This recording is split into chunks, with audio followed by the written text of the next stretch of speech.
No vídeo de hoje eu vou te contar um caso que aconteceu lá no Japão e que manteve toda a população em alerta durante anos, porque todos sabiam que nas ruas havia um assassino, tinham ciência do seu nome e de como era o rosto dele anteriormente, mas sabiam também que não seria tão fácil pegar esse cara, porque ele foi capaz de deformar o próprio rosto para fugir da polícia. Tatsuya Ishihashi foi um assassino que se mostrou capaz de fazer qualquer coisa para evitar ser preso, e essa história mostra que pessoas maldosas podem ser encontradas até mesmo em um lugar considerado como um dos mais seguros do mundo. E aí, gente, tudo bem com vocês? Eu sou a Kelly, sejam muito bem-vindos ao meu canal. Aqui eu falo sobre casos criminais reais e curiosos, e se você gosta desse tipo de conteúdo, não esquece de clicar no botão de se inscrever aqui embaixo, assim você vai receber todos os próximos vídeos que eu postar por aqui.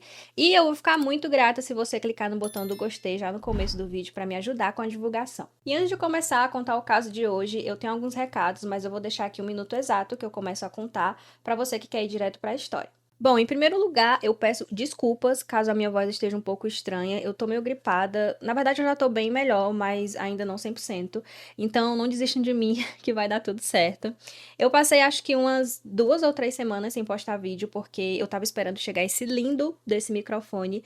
Ele demorou um pouco mais do que eu imaginava, mas eu não tava gostando do áudio dos outros vídeos, então eu decidi trocar pra ficar melhor de vocês ouvirem. Inclusive, eu queria agradecer ao meu marido que me ajudou a montar tudo aqui, porque pode não parecer, mas o espaço que eu gravo é bem pequeno, então a gente teve que mudar várias coisas, mas no final valeu super a pena e ele me ajudou demais. E por fim, mas não menos importante, eu quero muito agradecer pela nossa marca de 500 inscritos. Eu realmente achei que demoraria um pouco mais para atingir esse número, mas vocês são incríveis, então eu deixo aqui meu muito obrigada a todo mundo que se inscreveu e continua me acompanhando por aqui, que tá sempre interagindo comigo. Vocês são demais. E a nossa próxima meta é chegar nos 1000 inscritos, então se você tá aí me ouvindo tagarelar até agora e ainda não é inscrito, clica nesse botãozinho aqui embaixo e me ajuda a bater essa meta, porque isso me incentiva a cada vez mais trazer conteúdos novos para vocês. E eu já falei demais, então bora pro vídeo de hoje.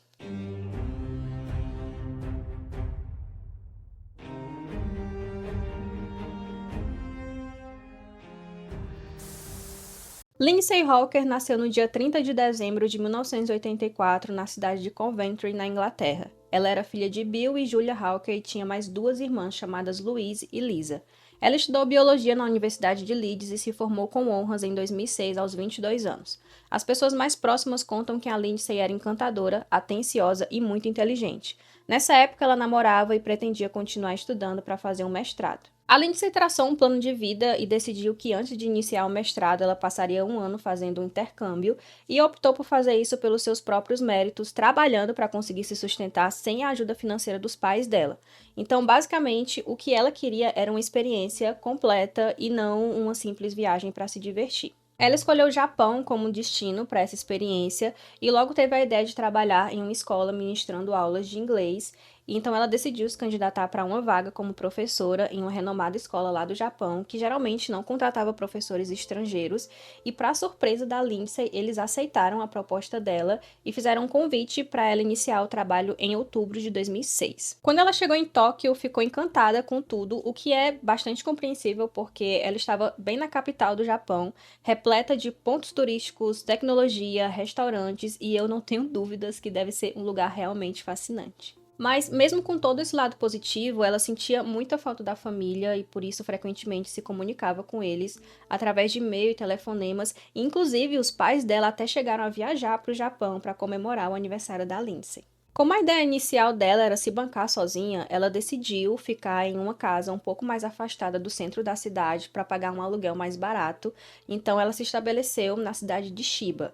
Além disso, ela dividia a casa com mais duas professoras que também eram estrangeiras e elas rapidamente desenvolveram uma amizade. Ela começou a dar aulas e costumava ir até o metrô de bicicleta e deixava a bike na estação e depois pegava o trem, e quando acabava o expediente ela fazia o trajeto de volta. Ela já estava nessa rotina há aproximadamente uns 6 meses e até então estava tudo bem. Mas, infelizmente, as coisas começaram a mudar quando, em um dia de março de 2007, depois que ela saiu do metrô, enquanto ela estava ali destrancando o cadeado da bicicleta para voltar para casa, um homem, de forma muito estranha, se aproximou dela por trás e afirmou ser um aluno dela.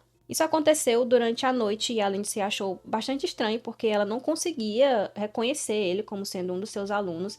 Então ela meio que achou que podia ser só um mal-entendido e, consequentemente, ela decidiu só simplesmente ignorar aquele cara, pegou a bicicleta para voltar para casa. Só que aquele cara super esquisito que ela nunca tinha visto na vida começou a seguir ela freneticamente e ela até tentou aumentar a velocidade para tentar despistar ele, mas não funcionou porque ele começou a simplesmente correr atrás dela. A Lindsay ficou com medo que acontecesse algum acidente porque ela estava pedalando muito rápido, então ela achou melhor diminuir a velocidade e o homem acabou alcançando ela. Como se essa situação já não fosse apavorante o suficiente, ele começou a fazer várias perguntas, querendo saber de onde ela era, o que ela fazia, por que ela tinha ido até o Japão, e a Lindsay meio que dava respostas breves e só continuava pedalando. Finalmente, a Lindsay chegou no apartamento onde ela morava e enquanto ela estacionava a bicicleta, o homem fez uma proposta para ela. Ele perguntou se ela podia dar aulas particulares de inglês para ele nos fins de semana e imediatamente a Lindsay recusou, porque um dos motivos pelos quais ela tinha ido para o Japão era para conhecer mais sobre o país e a cultura, e ela geralmente aproveitava os fins de semana para fazer isso. Então ele meio que deu a entender que tinha aceitado a recusa dela, mas acabou fazendo um outro pedido. Ele disse que estava com muita sede e pediu um copo d'água, provavelmente porque ele realmente estava bem cansado, já que ele estava perseguindo ela igual um louco. Bom, acontece que a Lindsay permitiu que ele entrasse no apartamento para beber água, mas acredita-se que ela tenha feito isso por dois motivos. Primeiro, terminar aquela interação de uma maneira mais tranquila, na tentativa de que, caso aquele homem visse ela de novo, não a tratasse com hostilidade. E o segundo motivo era para que as suas duas amigas pudessem ver o rosto dele e, consequentemente, ele saber que ela não morava sozinha. Nenhuma das amigas dela conhecia aquele cara, mas foi nesse momento que ele se apresentou como Tatsuya Ishihashi. Eu vou deixar um adendo aqui pra vocês, tá? Se algum dia alguém te seguir, tomara que isso nunca aconteça, mas se acontecer, o mais aconselhável é que você pare em algum local público para pedir ajuda, um restaurante, um supermercado, não sei, gente, qualquer lugar que tenham pessoas que possam te ajudar. Muito provavelmente a Lindsay imaginou que o melhor seria voltar para casa imediatamente e não tem como saber o que ela pensou na hora. Cada pessoa reage de uma maneira diferente, a reação dela foi essa.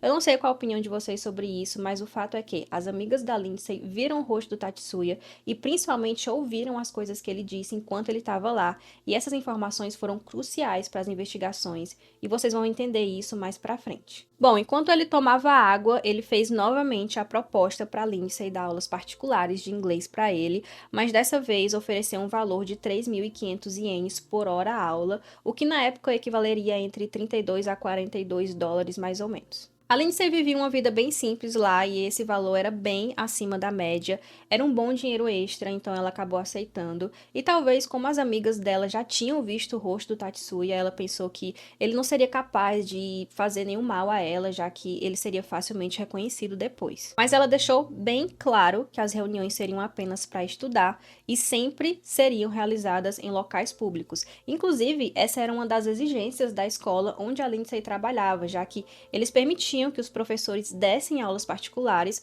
mas somente em locais públicos, visando justamente a segurança dos professores. O Tatsuya ficou muito animado, pegou um papel e uma caneta que ele tinha no bolso e começou a rabiscar e escreveu o número de telefone, e-mail e endereço dele e fez um desenho do rosto da Lindsay. Depois que saiu do apartamento, o Tatsuya estava muito feliz, mas acontece que ele não trabalhava, o que significava que ele não tinha dinheiro para pagar pelas aulas particulares e, na verdade, ele era uma pessoa bem problemática. Tatsuya Ishihashi nasceu em 5 de janeiro de 1979 no Japão e vinha de uma família de classe alta.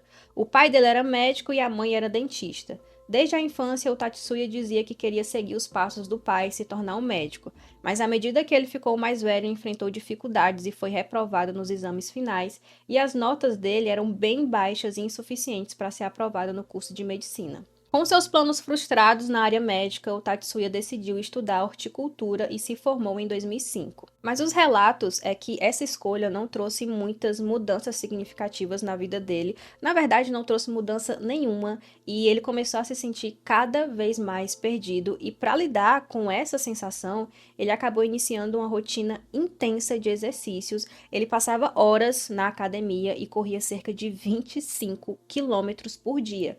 E a prática de exercícios físicos acabou meio que se tornando uma espécie de obsessão para ele. Os comportamentos estranhos do Tatsuya foram se intensificando ao longo dos anos e ele se tornou uma pessoa rebelde, violenta e imprevisível. E por mais que ele não tivesse, um histórico criminal, teve um incidente em que ele tentou roubar a bolsa de uma mulher e acabou até lesionando ela, e ele acabou sendo detido, mas o pai dele ficou preocupado com as consequências que isso poderia ter na vida do Tatsuya e decidiu intervir na situação. Ele pagou cerca de 1 milhão de ienes, o equivalente a aproximadamente 11 mil dólares na época, como meio que uma forma de indenizar a vítima e evitar que ele fosse denunciado. O pai dele não queria que o Tatsuya tivesse antecedentes criminais, porque isso muito provavelmente afetaria a vida dele de forma permanente. A realidade é que o Tatsuya não tinha muita vontade de trabalhar e talvez por isso ele nem se esforçava o suficiente para encontrar um emprego, então ele recebia uma espécie de mesada dos pais no valor de 100 mil ienes por mês e morava em um apartamento que tinha pertencido à avó dele. O valor da mesada que ele recebia era suficiente para sustentar suas despesas mais básicas e era a sua única fonte de renda, mas obviamente esse dinheiro não era suficiente para pagar todas as despesas dele e ainda as aulas particulares com a Lindsay. No dia 24 de março de 2007, chegou o momento em que a Lindsay daria a sua primeira aula de inglês para o Tatsuya e eles se encontraram em uma cafeteria e pelas imagens das câmeras de segurança, a Lindsay aparentava estar bem tranquila e tudo parecia transcorrer de forma normal e a aula durou aproximadamente 1 hora conforme o planejado. Na hora da Lindsay ir embora, o Tatsuya disse que tinha acidentalmente esquecido o dinheiro no apartamento dele, mas ele disse que a Lindsay podia ficar tranquila porque ele morava a poucos metros dali e sugeriu que ela acompanhasse ele até o apartamento para que ele pudesse entregar o dinheiro dela. A Lindsay não viu nada de estranho nessa situação e acabou aceitando a proposta e eles decidiram chamar um táxi e quando chegaram em frente ao prédio que ficava o apartamento do Tatsuya, ele perguntou se ela podia subir junto com ele e ela concordou. Mas antes de sair do carro para acompanhar o Tatsuya, a Lindsay teve uma breve conversa com o taxista e pediu para ele esperar por ela, porque ela voltaria logo e pegaria outra corrida para ir para o trabalho. O tempo foi passando e nada da Lindsay voltar, e depois de aproximadamente uns 7 minutos, o taxista cansou de esperar e decidiu ir embora.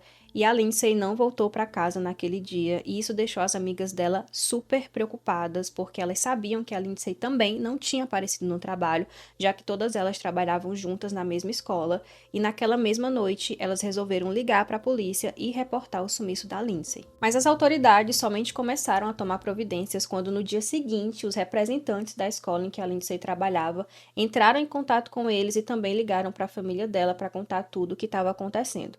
Depois dessa segunda denúncia, a polícia ainda demorou cerca de 3 horas para efetivamente iniciar as investigações. E a primeira coisa que os policiais fizeram foi colher o depoimento das amigas que moravam com a Lindsay, e obviamente elas já tinham um suspeito que era justamente o Tatsuya. Elas contaram para os policiais que no dia em que a Lindsay desapareceu, ela tinha saído para dar aula de inglês para ele em uma cafeteria, e além disso, elas entregaram aos policiais o papel que tinha o desenho que o Tatsuya fez do rosto da Lindsay, que tinha o telefone, e-mail e endereço dele. Os agentes foram até a cafeteria e conseguiram as imagens das câmeras de segurança, identificando rapidamente o rosto do Tatsuya, mas eles logo iam descobrir que capturar esse cara não ia ser nada fácil. Por volta das 17h40 daquele dia, 2 policiais bateram na porta do apartamento do Tatsuya, mas ninguém atendeu, e alguns vizinhos falaram para os policiais que o Tatsuya estava em casa porque ele costumava passar a maior parte do tempo lá e ninguém tinha visto ele sair naquele dia. Os vizinhos decidiram ajudar a polícia e sugeriram que eles entrassem no apartamento passando pela varanda deles,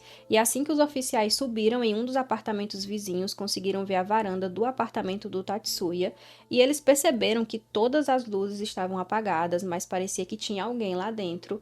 Mas o que mais chamou a atenção foi o fato de que a banheira do apartamento estava na varanda, ao invés de estar no banheiro. Os policiais decidiram pedir reforços porque começaram a suspeitar que a Lindsay tinha sido sequestrada e estava sendo mantida em cativeiro no apartamento, e cerca de 1 hora depois, mais 7 policiais chegaram no local. Eu não sei exatamente por que os policiais não entraram na casa, talvez eles precisassem de algum tipo de permissão judicial para isso. Eu realmente não sei bem como funciona esse tipo de coisa no Japão, mas em algumas fontes eu encontrei algumas informações que os policiais estavam preparando materiais para entrar à força na residência, e em outros lugares afirmam que eles nem sequer estavam levando em consideração essa hipótese. Bom, inesperadamente, a porta do apartamento se abriu e o Tatsuya saiu correndo com uma mochila nas costas. Os policiais tentaram alcançar ele, mas não conseguiram e ele acabou escapando. Eles chegaram até bem perto do Tatsuya, tanto que conseguiram arrancar a mochila que ele carregava nas costas, mas mesmo assim ele conseguiu correr mais rápido e escapou. Como era noite, o Tatsuya conseguiu se esconder facilmente e a polícia simplesmente desistiu de procurar por ele naquela noite. Mas a descoberta mais perturbadora estava dentro do apartamento do Tatsuya. Quando os agentes entraram no local, acharam vários pertences da Lindsay espalhados e encontraram aquela banheira que estava na varanda cheia de terra, mas na superfície eles viram o que parecia ser uma mão humana. Infelizmente, quando começaram a tirar a terra de cima, descobriram o corpo da Lindsay. O corpo dela estava envolto de lenços e cordas e tinha muitos hematomas, principalmente na parte superior. Além disso, o Tatsuya usou produtos químicos para acelerar o processo de decomposição, e a perícia constatou que a Lindsay tinha sido abusada sexualmente. Um detalhe perturbador foi que ele raspou todo o cabelo dela e os policiais encontraram várias perucas no apartamento. Isso levou as autoridades a considerarem duas possibilidades. A primeira é que ele tenha feito isso porque o cabelo seria mais difícil de decompor ali na banheira e ele pretendia se livrar dele de outra forma. E a segunda, que ficou bastante conhecida, seria a de que o Tatsuya fosse travesti, mas não foram encontradas muitas evidências que comprovassem essas teorias. Conforme o caso ganhava mais destaque na mídia, também começaram a surgir rumores de que ele confeccionava perucas com o cabelo das vítimas. A polícia então começou a divulgar retratos falados do Tatsuya em diferentes formas, na esperança de que a população pudesse identificá-lo caso ele mudasse a aparência. O pai e o namorado da Lindsay vieram até o Japão para fazer o reconhecimento do corpo dela, e o pai dela disse que não descansaria até que o Tatsuya fosse pego. Mesmo com diversos cartazes espalhados por todo o país, não tinham nenhuma informação do paradeiro dele, e assim se passaram dias, meses e anos. A fuga do Tatsuya diante de 9 policiais deixou as pessoas extremamente revoltadas. Eles passaram horas em frente ao apartamento dele e o cara simplesmente abre a porta e sai correndo. Enfim, uma das justificativas apresentadas foi que o Tatsuya conhecia muito bem a região e que isso teria facilitado a fuga dele. Mas a situação não parou por aí, porque depois de apenas 2 meses do assassinato da Lindsay, o interesse da polícia em resolver o caso diminuiu drasticamente, porque a mídia e a população não estavam mais falando tanto sobre esse caso, mas isso é algo que não faz sentido, porque não é justificativa eles simplesmente deixarem a investigação de lado, porque a mídia não fala mais sobre o assunto. Para vocês terem noção, a situação se tornou tão grave que os pais da Lindsay precisavam viajar da Inglaterra até o Japão várias vezes para tentar tomar medidas, e o pai dela ficou tão desesperado com toda essa situação e com a falta de profissionalismo da polícia que ele decidiu pedir ajuda da máfia japonesa para localizar o Tatsuya. Nessa reunião com a máfia, ele levou 2 garrafas de uísque de presente para eles antes de começar a negociar e tentar fazer justiça, e eles falaram para o pai da Lindsay que procurariam pelo Tatsuya pela região e disseram que se eles encontrassem, dariam um jeito, que muito provavelmente vocês devem imaginar que jeito seria esse. Enquanto todos esses eventos aconteciam, o Tatsuya estava escondido em uma ilha, abrigado em um bunker e sobrevivendo comendo frutas, peixes e até cobras. Mas depois de 2 anos, ele ficou cansado de viver na ilha e decidiu voltar para a cidade e conseguiu um emprego como operador em uma empresa de construção civil, e a partir desse momento ele começou a realizar modificações no próprio rosto. E o método infame e completamente maluco que o Tatsuya usou para passar tanto tempo sem ser reconhecido por outras pessoas foi mutilar o próprio rosto. Ele usou uma faca para arrancar alguns sinais que tinha no rosto e com uma tesoura ele cortou parte do lábio inferior para que parecesse mais fino, e depois ele contou que esse foi um processo muito doloroso, tanto que ele levou mais de um dia para conseguir completar o corte, e ele fez isso em um banheiro público. Gente, me dá agonia só de pensar, sério. Ele também utilizou uma linha e uma agulha para costurar parte do nariz, tentando fazer com que ele ficasse um pouco mais estreito, e ele costumava usar aquelas máscaras cirúrgicas para esconder as cicatrizes, e essas máscaras são bem comuns lá no Japão, então ninguém achou estranho. Mas o Tatsuya percebeu que essas alterações não resultaram em mudanças significativas na aparência dele, então ele decidiu procurar um cirurgião plástico que aceitou fazer a intervenção cirúrgica nele, mas o médico só aceitou porque ele não sabia que era o Tatsuya. Em agosto de 2009, a polícia aumentou o valor da recompensa para quem fornecesse informações sobre o paradeiro do Tatsuya, e o valor foi de 1 milhão para 10 milhões de ienes, mas o que realmente levou à primeira pista sobre o paradeiro dele, depois de anos como fugitivo, foi quando a polícia começou a divulgar ao público que ele provavelmente tinha passado por cirurgias plásticas. Pouco tempo depois, o departamento de polícia recebeu uma ligação de funcionários de uma clínica médica informando que o Tatsuya tinha realizado 2 cirurgias plásticas no nariz e também aplicado botox nessa clínica, e ainda disseram que a aparência dele estava completamente diferente do que era antes das intervenções. Mas se ele estava tão diferente assim, como é que eles poderiam ter tanta certeza e provar que era mesmo o Tatsuya? Bom, isso foi facilmente provado porque o próprio Tatsuya permitiu que eles tirassem uma foto dele antes e depois das cirurgias, algo que é opcional para os pacientes e não foi nada inteligente da parte dele fazer isso, mas ainda bem que ele fez. Os policiais nem pensaram 2 vezes e começaram a espalhar cartazes com as fotos mais recentes do Tatsuya, disponibilizadas pela clínica, e logo que ele percebeu que tinha sido exposto, ele ficou apavorado e tomou a decisão de voltar para o antigo esconderijo dele. Em novembro de 2009, o Tatsuya estava prestes a embarcar rumo à ilha, quando um funcionário o reconheceu e imediatamente o funcionário chamou a polícia e finalmente, após anos fugindo e fazendo de tudo para não ser localizado, o Tatsuya foi preso. Quando os policiais abordaram ele, perguntaram o seu nome e, sabendo que não conseguiria mais escapar, ele respondeu: "Eu sou Tatsuya Ishihashi". Inicialmente, ele foi acusado de crime de abandono de corpo, o que deixou a família da Lindsay muito revoltada, o que é muito compreensível, mas pouco tempo depois a acusação passou a ser de estupro e assassinato, e o julgamento dele teve início em 4 de julho de 2011, e o Tatsuya confessou tudo. Durante o interrogatório, o Tatsuya admitiu que assim que a Lindsay entrou no apartamento, ele abusou dela e, por fim, a estrangulou. Ele disse que foi um acidente e que ele não tinha a intenção de tirar a vida dela,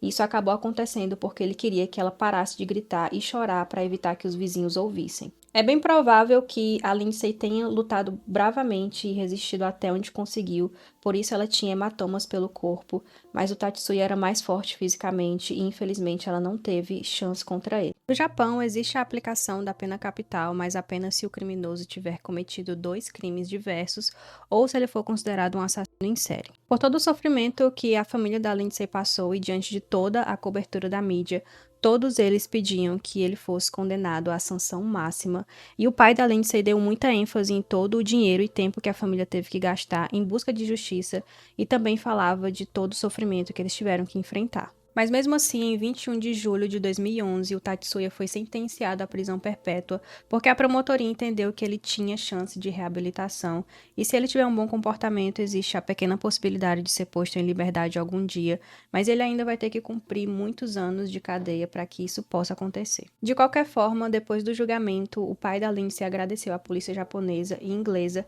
e principalmente à população, dizendo, abre aspas, "A Lindsay veio para cá porque ela amava o Japão e eu sinto como se o Japão não a tivesse decepcionado nesse momento." Fecha aspas. Pouco tempo depois da sentença, o Tatsuya escreveu um livro com o título Até que Fui Preso, o que é basicamente uma biografia onde ele conta como ele viveu durante o tempo em que ele estava foragido e pede desculpas à família da Lindsay, dizendo que o livro pretendia ser um gesto de arrependimento pelo crime que ele cometeu. Foram vendidas cerca de 100 mil cópias do livro e ele ofereceu todo o dinheiro arrecadado aos pais da Lindsay, mas eles, obviamente, negaram e disseram que nenhum bem material seria capaz de preencher o vazio causado pela perda de uma vida tão preciosa como a da Lindsay. Eu nem consigo imaginar a dor que a família dela sentiu e sente com tudo isso que aconteceu. Esse caso é realmente bem triste e revoltante e eu só desejo que a Lindsay esteja em um bom lugar e que a família dela continue tendo forças para lidar com a falta que ela faz na vida deles. Bom, eu fico por aqui, não esquece de ver os outros conteúdos aqui do canal e até o próximo vídeo.